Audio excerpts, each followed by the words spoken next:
សូមស្វាគមន៍មកកាន់កម្មវិធីបង្ហាញឱកាសវិនិយោគ IDI Investment Roadshow លើកទី4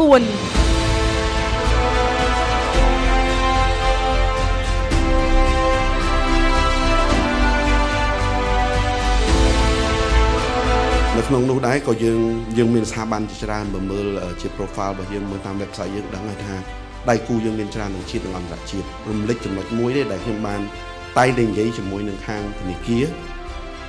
ហើយនឹងសមាជិករបស់យើងគឺយើងយក model មួយថាតើយើងអាច leverage អ្វីដែលយើងមានអត់អានេះមិនមែន trust leverage ទេប៉ុន្តែគឺជាអាចថា financial leverage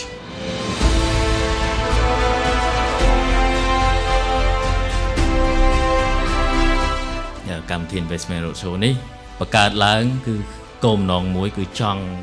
ផ្ដល់នៅបរិយាកាសបើកចំហតទៅនឹងការវិនិយោគអញ្ចឹងមិនន័យថារាល់ការវិនិយោគកន្លងមកយើងមានទម្រង់ច្រើនក្នុងការបង្ហាញធៀបនឹង IDI មាន ID Capital ខ្លួនឯងផ្ទាល់ដែលជាក្រុមហ៊ុន Fund Management License ហើយមាន Team Investment Analysis Team អញ្ចឹងយើងមានភាពប្រកបវិជ្ជាក្នុងការបើកចំហឲ្យមានឱកាសវិនិយោគជាយន្តការថ្មីមួយហើយបើនិយាយពីទាំងអស់ហ្នឹងគឺលោកបណ្ឌិតហៅសេរីវត្តបានលើកច្រើនហើយយើងដឹងថានៅក្នុងប្រទេសកម្ពុជារបស់យើងគឺបើនិយាយជាទូទៅភាគច្រើនគឺ start up ច្រើន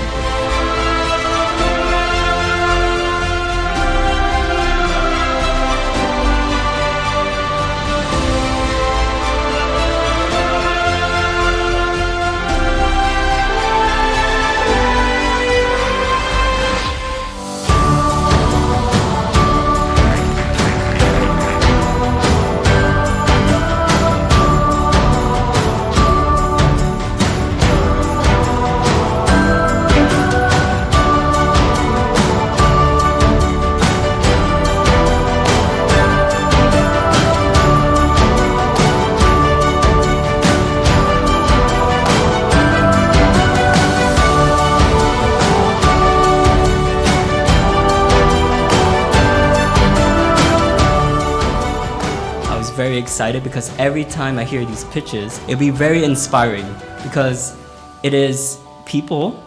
just figuring out creative solutions to solve problems in society. And so